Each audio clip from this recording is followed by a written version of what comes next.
ఆయన అన్నాడు, నాయనా కొంచెం కాలం మీకు దుఃఖము కలుగుతుంది, అది కూడా ఆట్టే కాలం కాదు, శాశ్వత కాలం కాదు, కొంచెము కాలము, ప్రస్తుతమున కొంచెము కాలం అన్నాడు. ఇవన్నీ కూడా అవసరమును బట్టి కలుగుతున్నవి అన్నాడు. 3 విషయాలు గుర్తుపెట్టుకోవాలి. అవసరమును బట్టి శోధన, అది కూడా కొంచెము కాలము, అది కూడా ఏ స్థాయిలో అంటే నువ్వు ఏడ్చే స్థాయిలో, దుఃఖం కలిగే స్థాయిలో. ఒక్కొక్కళ్ళేమో బయటపడి ఏడవరు, గుట్టుగా ఏడుచుకుంటారు, కొంతమంది బాత్రూంలో ఏడుచుకుంటారు, కొంతమంది ముసుకేసుకొని ఏడుచుకుంటారు ఎవడు చూసినా అవమానమని, కొంతమంది బోర్ల పండుకొని దిండులో ముఖం పెట్టి ఏడుచుకుంటారు. ఒక్కొక్కళ్ళది ఒక్కొక్క రకం కవరింగ్. కొంతమంది ఈ ఫీలింగ్స్ ఏమి లేని వాళ్ళు డైరెక్ట్గానే ఏడుస్తారు. 3 చెప్పాడు ఏంటి? ప్రస్తుతమున, అవసరమును బట్టి నానా విధములైన శోధనలు కలుగుతున్నాయి అన్నాడు ఒకటి. రెండవది ఎంతకాలం అవి? శాశ్వత కాలము కాదు, కొంచెము కాలము. 2. మూడవది ఏ స్థాయిలో అంటే ఏకదం దుఃఖము, ఏడ్చే స్థాయిలో రావచ్చు. ఆ స్థాయిలో కూడా నీవు లోపల నలిగిపోయి దుఃఖాన్ని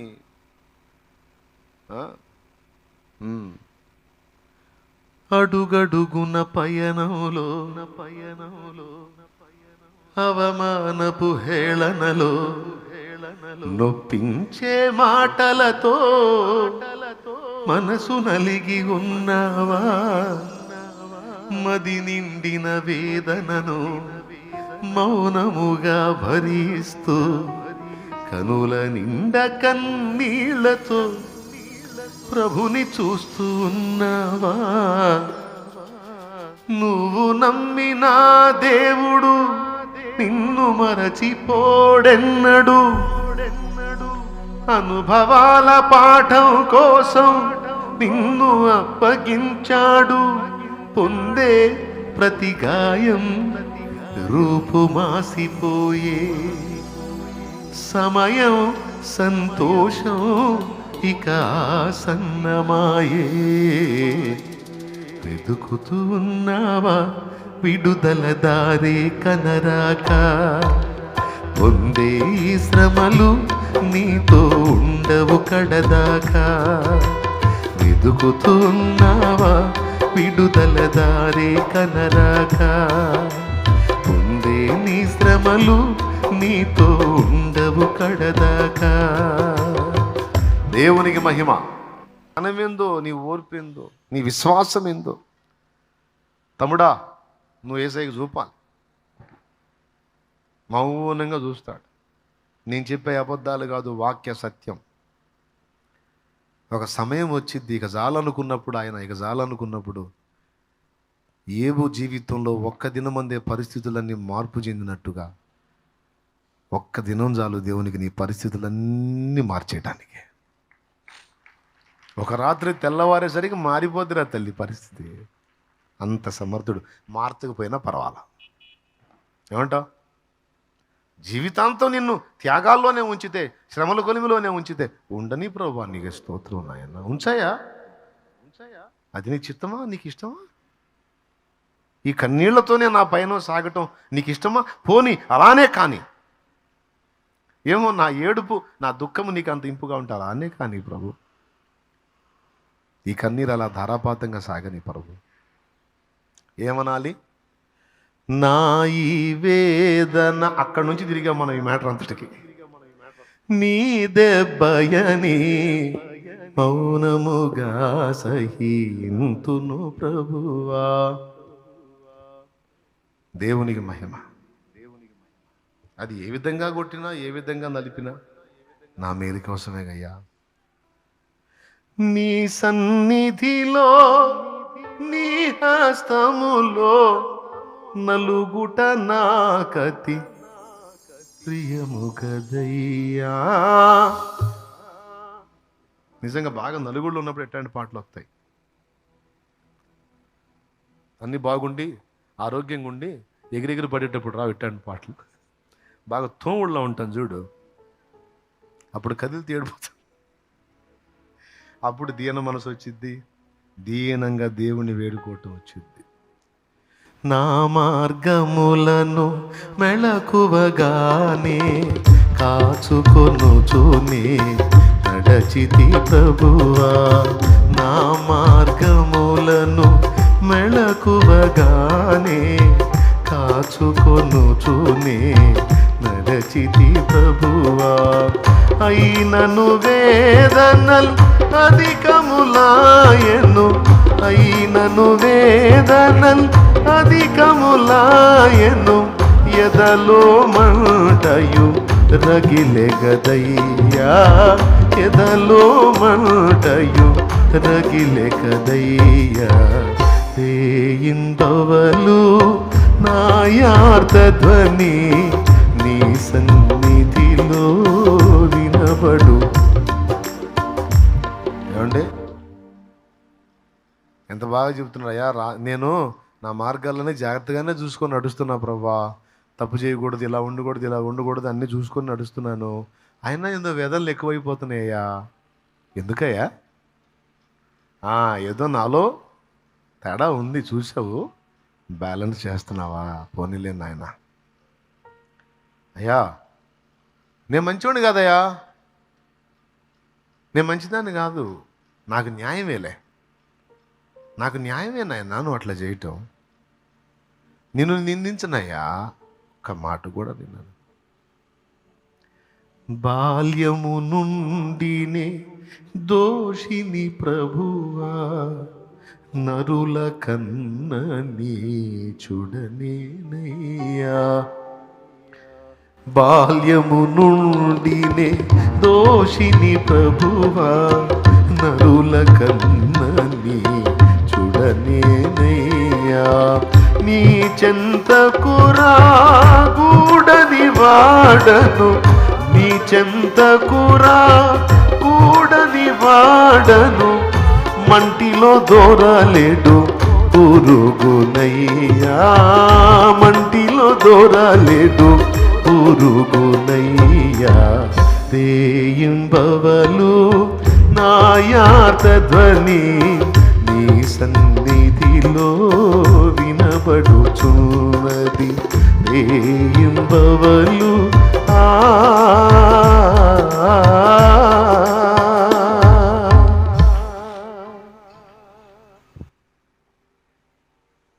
అయ్యా, కాకపోతే కొంచెం అధికం అవుతున్నాయి, చచ్చిపోతానేమో అనిపిస్తుంది అయ్యా ఈ వేదన దెబ్బకి. నువ్వు నాకు ఈ వేదన ఇవ్వటం నాకు ఇష్టమేలే, కానీ ఎందుకంటే నీ చేతులు నలగొట్టబట్టం కంటే నాకు ఉత్తమమైంది ఏముంది? నన్ను చేతుల్లో తీసుకున్నావు, నలుపుతున్నావు, అది నాకు ఇష్టమే, కానీ చచ్చిపోతానేమో అనిపిస్తుంది అయ్యా ఈ వేదనలో, ఈ బాధలో. అందుకని ఒక్క పని చేయ, ఒక్కసారి నన్ను తాకి నా ప్రాణం కొంచెం తెప్పరిల్ల చేసి తర్వాత మళ్ళీ ఒకవేళ నువ్వు నాకు అవసరం అనుకుంటే రాని అయ్యా, కానీ కొంచెం తెప్పరిల్ల చేయవా?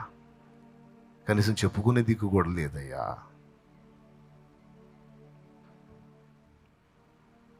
అర్థం చేసుకునే మనుషులు లేరయ్యా, ఆదరించే హృదయాలు లేవయ్యా. అయ్యా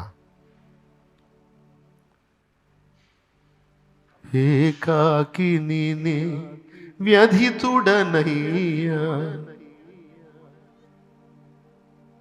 అధికంబులు నా గాయములయ్యా. చాలా గాయాలైపోయినాయి ప్రభువా, రకరకాలుగా నల్లగొట్టబడ్డాను, నీరసం అయిపోతున్నాను.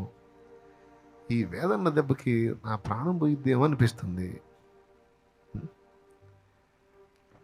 అయ్యా. ఇన్ని గాయాలు మరి తట్టుకుంటా కానీ శక్తి లేదు, నాకు శక్తిని అయ్యా. ఏకాకిని వ్యధితుడనయ్యా, అధికంబులు నా గాయములయ్యా.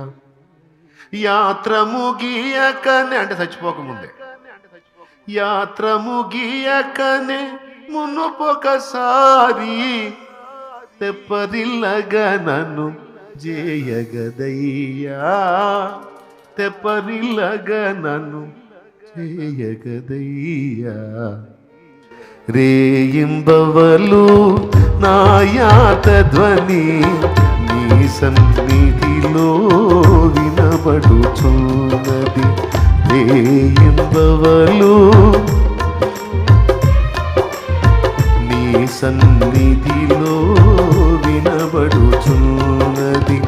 కరుణ తోడనొక మారునా దేశ, కరుణ తోడనొక మారునా దేశ, వీక్షించగదే యేసు ప్రభువా, వీక్షించగదే యేసు ప్రభువా, రేయింబవలు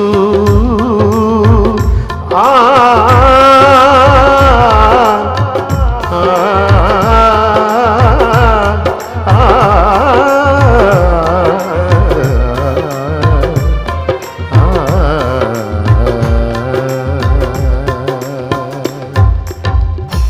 ప్రైజ్ ది లార్డ్.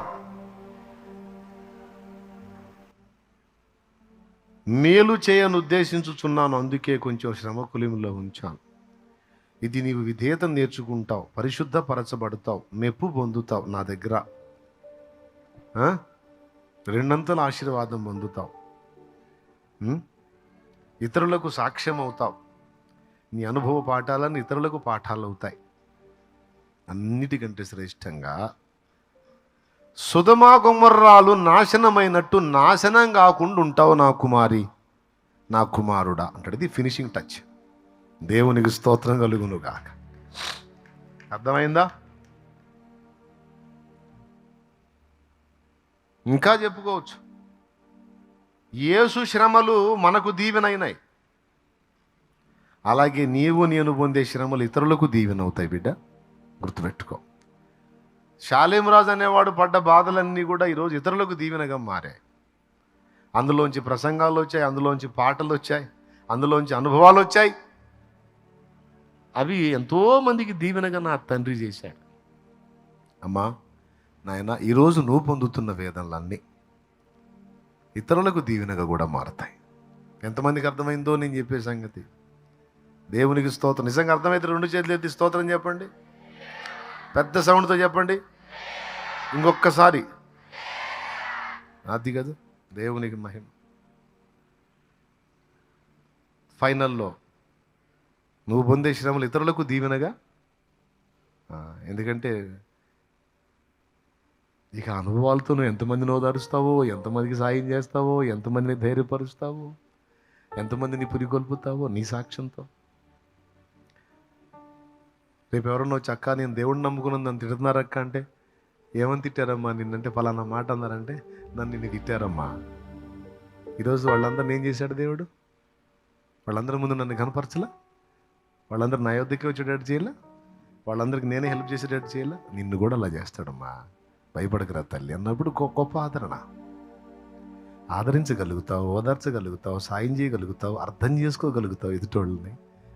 అటు ఆయన్ని అర్థం చేసుకుంటావు, ఇటు మనుషులను అర్థం చేసుకుంటావు. ఇవన్నీ వస్తాయిరా తల్లి. ఈ బాప్తిస్మం లేకపోతే అవి రావమ్మా. నేనా వస్తాయా? నాకు దేవుని మహాకృపను బట్టి 3 బాప్తిస్మాలు అయిపోయినాయి, ఇచ్చాడు దేవుడు. ఇప్పుడు 3వ బాప్తిస్మం కొనసాగుతుంది. ఈ 3వ బాప్తిస్మం కంటిన్యూ కావాలంటే, ఇందులో కొనసాగాలంటే ఆ 2వ బాప్తిస్మం ఎప్పటికప్పుడు పొందుతూ ఉండాలి. మొదటి బాప్తిస్మం ఒకసారి పొందితే సరిపోద్ది. ఏం బాప్తిస్మం అది? నీటిలో ముంచడం బాప్తిస్మం. 3వ బాప్తిస్మం రెగ్యులర్ కొనసాగుతుంటుంది. ఎందుకంటే మనం ఫైనల్గా అక్కడికి వెళ్ళిన దాకా మనకు అది అప్పుడప్పుడు తగులుతూ ఉండాలి కాస్త. ఆ తగిలిని తట్టుకోవాలంటే 2వ బాప్తిస్మం అంటే పరిశుద్ధాత్మ బాప్తిస్మం పొందుతూ ఉండాలి. ఇది పొందితే ఆ శ్రమల బాప్తిస్మం పొందడానికి శక్తి వచ్చింది. ఆ బాప్తిస్మం పొందితే పరిపూర్ణం అవుతాం. ఆ బాప్తిస్మం తట్టుకోవాలంటే 2వ బాప్తిస్మం ఏం బాప్తిస్మం పొందాలి? పరిశుద్ధాత్మ బాప్తిస్మం. శ్రమల బాప్తిస్మం యేసయ్య పొందిన శ్రమల బాప్తిస్మం మనందరికీ రక్షణ కారణమైంది. మనం పొందే శ్రమల బాప్తిస్మం ఇతరులకు దీవెన కారణం అవుతాం. ఫైనల్గా మనం నాశనం కాకుండా ఉంటామమ్మా. సొదొమ గొమొర్రాలు అంత నాశనం ఎందుకయ్యారు తెలుసా? యెహెజ్కేలులో చెప్పాడు, కనికరము లేకపోవుట నిర్విచార సుఖస్థితి అన్నాడు. నిర్విచార సుఖస్థితి ఎంత ప్రమాదమో తెలుసా? అంటే ఏ బాధలు లేకుండా, ఏ సమస్యలు లేకుండా, ఏ ఇబ్బంది లేకుండా మనం అన్ని విధాలా ప్రశాంతంగా ఉంటే, ఏ శ్రమ, ఏ బాధ, ఏ ఒత్తిడి, ఏ ఇబ్బంది లేకుండా నువ్వు ప్రశాంతంగా ఉంటే నీ పరిస్థితి ఎలా అయిపోయింది అంటే సొదొమ గొమొర్రా వాళ్ళ పరిస్థితి అయిపోయింది.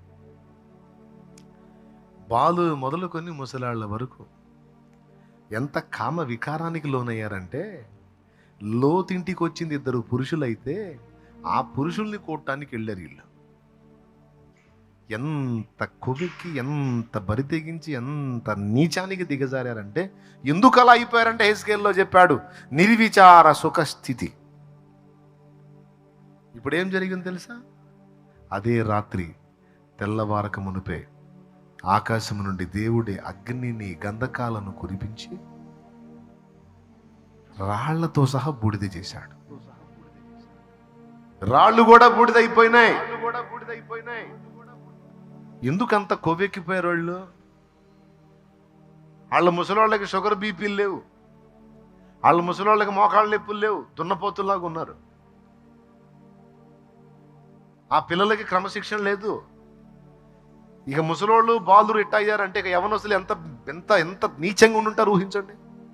అందుకే ఒక్కడిని కూడా తప్పించుకొని ఇలా, అది కూడా టెండర్ డే టైం పెట్టలా, నైట్ పెట్టాడు. డే అయితే తప్పించుకుంటారుగా, డే అయితే పనులకు వెళ్తారుగా, నైట్ అయితే ఇంట్లో ఉంటారుగా. చూసావా? డేట్ పెట్టాడంటే మామూలుగా ఉండదు, కరెక్ట్గా పెడతాడు. సావు డేట్ ఎవరు? భలే పర్ఫెక్ట్గా ఉంటుంది.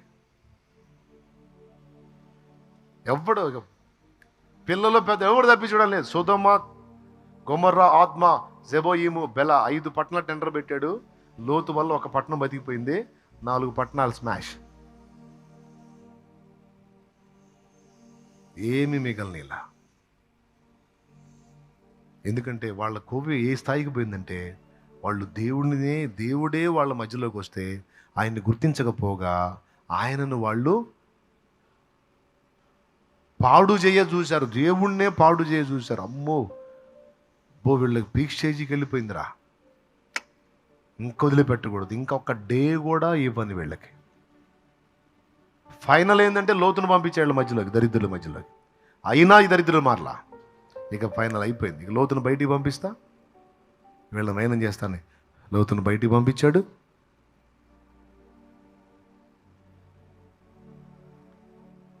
ఇప్పుడు చెప్పండి, సుఖం కావాలా శ్రమ కావాలా? అయ్యా ఇప్పుడు చెప్పండి, సుఖం కావాలన్నోళ్ళు చేతులు ఎత్తండి నాయనలారా. సుఖం కావాలన్నోళ్ళు, అన్నా మేము క్షేమముగా ఉండునట్లు, సొదొమ జాతోళ్ళలాగా మేము మారకుండునట్లు, మేము 2 దీవెన పొందినట్లు, ప్రభు కృప పొంది విధేయత నేర్చుకున్నట్లు, దేవుని ఎదుట మెప్పు పొందినట్లు, దైవ సేవలో దేవుడు మమ్మల్ని మెచ్చుకున్నట్లు, మేము పరిపూర్ణలు మగునట్లు. మాకేం కావాలి? పెద్దగా చెప్పండి, అందరూ చెప్పండి. రైట్, బాగా అర్థమైంది. ఏం కృంగిపోవద్దు నాయనా. అమ్మ, దేవుడు సమస్తము సమకూర్చి మేలు కొరకే సిద్ధపరిచాడు, లేకపోతే పాడైపోతాం మనం. నీకు తెలుసా, పెద్ద నష్టంలో మనం పడుకున్నట్లు చిన్న చిన్న సమస్యలు మనల్ని కంట్రోల్ చేస్తాయి. ఆయన నేసుడు కాదమ్మా. నిమిషమాత్రము నిన్ను విసర్జించి నీ గొప్ప వాత్సల్యంతో నిన్ను సమకూరుస్తాను. మహోద్రేకము కలిగి నీకు విముఖుడనైతిని, గొప్ప వాత్సల్యంతో నిన్ను దగ్గర తీసుకుంటాను, నీ సమకూరుస్తాను. భయపడకు, పర్వతాలు తొలగిన, మెట్టలు తత్తరిల్లిన నా కృప నిన్ను విడిచిపోదు, సమాధాన విషయమైన నా నిబంధన తొలగిపోదన్నాడు. నా కుమారి, నా కుమారుడా, నువ్వెందుకు కృంగిపోతున్నావు? నువ్వెందుకు భయపడుతున్నావు? నువ్వెందుకు విస్మయం పొందుతున్నావు? నేను నీకు తోడై ఉన్నాను. నీకు విరోధంగా రూపింపబడిన ఏ ఆయుధమును వర్ధిల్లనీయను. నీ విరోధంగా గుంపు కూడేవారు నీ పక్షపు వారు అవుతారు. ప్రయాసపడి గాలి వాన చేత కొట్టబడి ఆదరణ లేక ఉన్నదానా, నీలాంజనములతో నేను నీకు పునాదులు వేస్తాను, నీ గుమ్మాలు కడతాను. మాణిక్యాలతో నీ గుమ్మాలు కడతానమ్మా. నేను ఆదరణ కోల్పోయినదానా, ఆదరణ లేక ఉన్నదానా, భయపడకు, భయపడకు. నీ సరిహద్దులలో సమాధానమిచ్చి సరిహద్దులను విస్తరింపజేసి నీ గుడారమును స్థిరపరిచి, అంతేకాదు దాని త్రాళ్లను కూడా పొడుగు చేసి నిన్ను విస్తరింపజేస్తాను. నా ప్రభు ఎంత ప్రేమ, ఎంత ప్రేమ. ఆయన కోపము నిమిషమట, ఆయన విసర్జించటం, విముఖత చూపటం నిమిషమేనట. ఆ నిమిషమే తట్టుకోలేవు నాన్న, మనం ఆ నిమిషమే తట్టుకోలేము. అయ్యా అవసరమేనయ్యా, ఇవన్నీ అవసరమేనయ్యా, అన్నీ నువ్వు అనుమతించి పర్వాలేదు, కానీ నన్ను విడనాడొద్దయ్యా, ఎడబాయకయ్యా, నా చెయ్యి పట్టుకోయ్యా. నువ్వు ఎక్కడికన్నా తీసుకెళ్ళి, ఏ అనుభవాల్లోకైనా తీసుకోవాలి, కానీ నా చెయ్యి వదలొద్దయ్యా. అయ్యా నా తండ్రి, నానా నువ్వు చెయ్యి వదిలితే చచ్చిపోతాను నాన్న, నువ్వు చెయ్యి వదిలితే చచ్చిపోతాను నాన్న, నువ్వు చెయ్యి వదిలితే నిలవలేను నాన్న, నన్ను వదలొద్దు నాయన, నన్ను వదలొద్దు నాయన అని ఆయన పాదాలు పట్టుకున్నాయన.